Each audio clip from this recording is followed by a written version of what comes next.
Mike, check. Justin Hunte. It's all happening. I had a funny exchange with Romed Streetz during our recent conversation. Part 1's on the channel. If you haven't checked it out, punch yourself in the face. But we were talking about what still surprises him about hip hop, and he pointed out something surprising he saw on the timeline that day. Here's what he said. Yo, I seen a fucking that Lil Nas X shit on Twitter. I'm like, yo, is this serious right now? Like this dude is getting fucked by the devil right now. Like, I'm like, what is going? That's crazy right now. And the tweet was, this is what they giving to kids. You understand what I'm saying? Like, regardless, like whoever's into that, you into it. Like, just my opinions and my thoughts, that's crazy to me. Like, when I was a kid, they was fucking wilding on Eminem for saying extra little dumb shit. He wasn't even, you know what I mean? And they tried to kill him. Like, look at this right now. This dude is like, you know what I mean? I don't know, man. It is what it is, man. But like I said, there's a lane for everything. You understand what I'm saying? Like, you can't group all this shit into one, bro. It's not the same shit. They used to fucking try to kill Jay-Z, though he was Illuminati by having the pyramid on his t-shirt. You understand what I'm saying? Like, remember the whole thing? They was like, oh, the shit over your eye. It's like, bro, what's going on now? Like, what are they trying to say? Like, what are they trying to say? I didn't even stay for the whole thing. I seen it.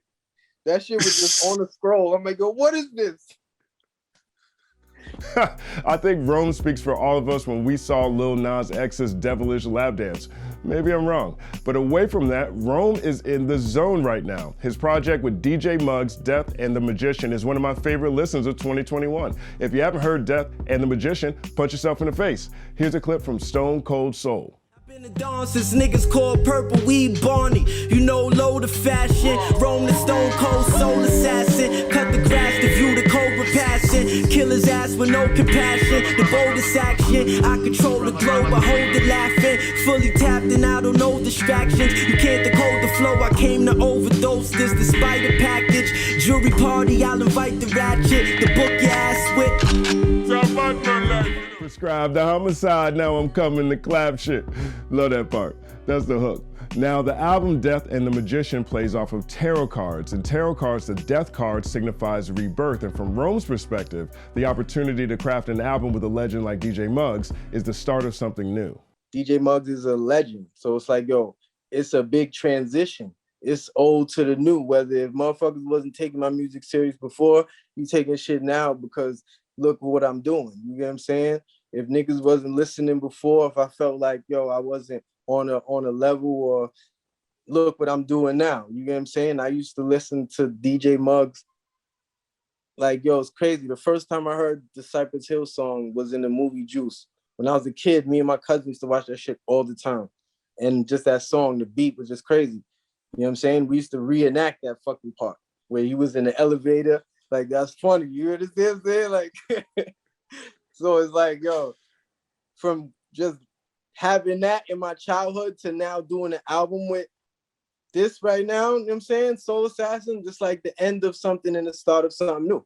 And then DJ Muggs, he's the magician because he's giving me all the tools and the platform to amplify my talents. You get what I'm saying? Mm-hmm. So that's where that title come from. DJ Muggs actually made that title up. Now, Death and the Magician is 13 tracks of rugged, rip-your-face-off connoisseur rap. Soul Assassins also produced a film to accompany the project titled simply Death and the Magician, the film.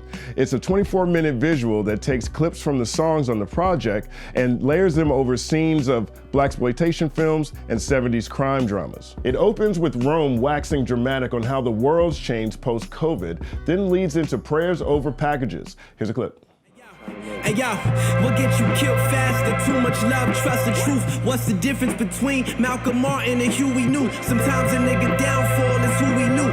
Do you view the world through wise eyes? Is your mind in a hula hoop? We woke but still so rotten fruit and pursue the loot. Trying to go from the stoop to the newest coupe. Smooth as criminal with elusive moves. In tune with street scholars and goons. Haile Selassie, art and crack pop. That's ill. Now, I asked Rome what he meant by that opening quote. What gets you killed faster, too much love, trust, or truth? Here's Rome's breakdown. Really, there's no wrong answer to that. Because that's why I said, what's the difference between Malcolm Martin and Huey Newton? Like, they all died for, like, as far as too much love. That's Martin Luther King, you know what I'm saying? He loved everybody. He was very peaceful, and he still died. You know what I'm saying? And he still got killed. Look at Malcolm X. He was telling the fucking truth.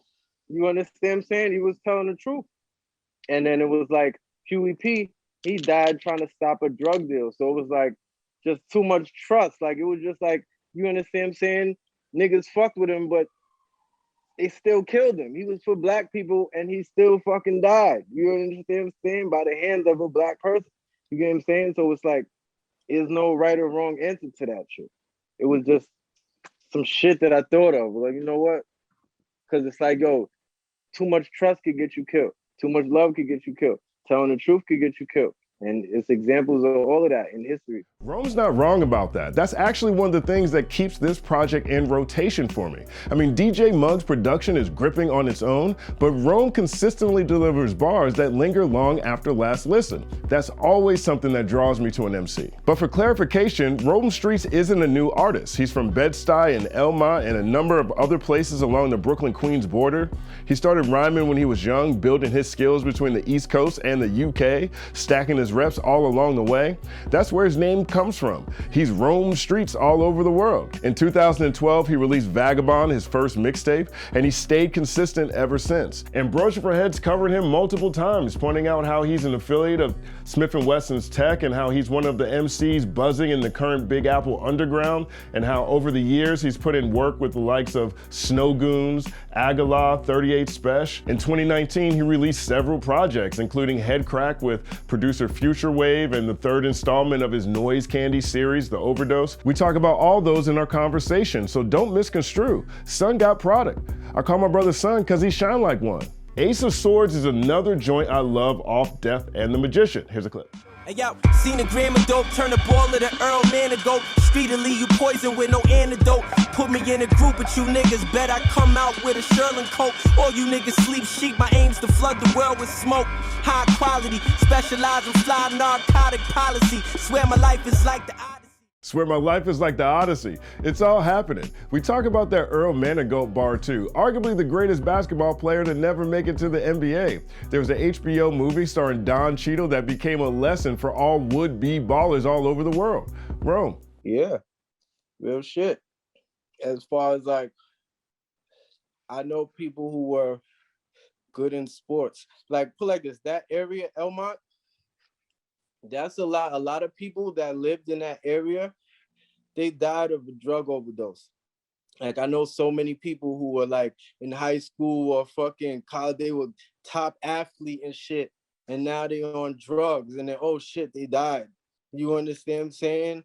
So it's like, and I just remember as a kid watching that Earl Manigault movie where he was a dope-ass basketball player, but he just couldn't get off the heroin. You understand what I'm saying? Mm-hmm. So it was like, I've seen that. Like, I looked at a picture the other day, right, of like kids that I grew up in, and only one of them is alive. And all them niggas died for the same shit. Rome goes on to tell a story about how he caught a case and thought he was gonna have to sit down for a few. Now, luckily he ended up dodging jail time, but he had to go into a program and stay sober for a year. He says, for a whole year, I wasn't smoking, I wasn't drinking, and I had to go to these meetings with all these people who were older than me, drug addicts and shit. I got to hear their stories and see a different side of life I'd never seen. Living in New York, you see a lot of crack addicts, you see a lot of dope addicts, you see all this shit, but you never stop to see what the fuck happened to him. I asked whether he saw a change in his rhymes the year he spent sober. Here's what he said. The year that I wasn't smoking or drinking, that's when everything started to happen for me. You understand what I'm saying? Like, I could say that's when my music career started to take off. I was much more focused. You understand what I'm saying? Because there was a lot of things that I wasn't doing because I was literally going back and forth to court. Like, there was songs that I literally wrote in court.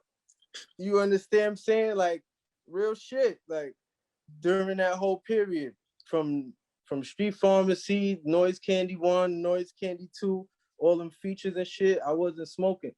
So all that shit, like everything started to take off. Before that, like I was running the streets, I was making music, but it didn't have an impact. You understand what I'm saying? Like how that shit happened. Now that's real rap. And that's why I wanted to do this piece on Romed Streetz. He's an ill MC blessed with perspective, spanning 2 continents and too many addresses to name, who had to bow the law and himself, and now has done an album with DJ Muggs, the legend's legend, the guy who inspired Alchemist, and that album's called Death and the Magician, Rebirth. Romed Streetz has the battery in his backpack now. I can't wait to see how far he flies. Nevertheless, let me know what you think about this. Let me know what you think about Rome and the project. If you've heard it, if you haven't heard it again, punch yourself in the face. Also, let me know what you think about this type of storytelling. I really haven't done a piece like this on one artist. Usually I bring in different elements, but I want to be focused this time. So let me know if you like it. Maybe I'll do more. I'm Justin Hunt. Like and subscribe to the channel. Follow @thecompanyman on everything. And as always, it's all happening.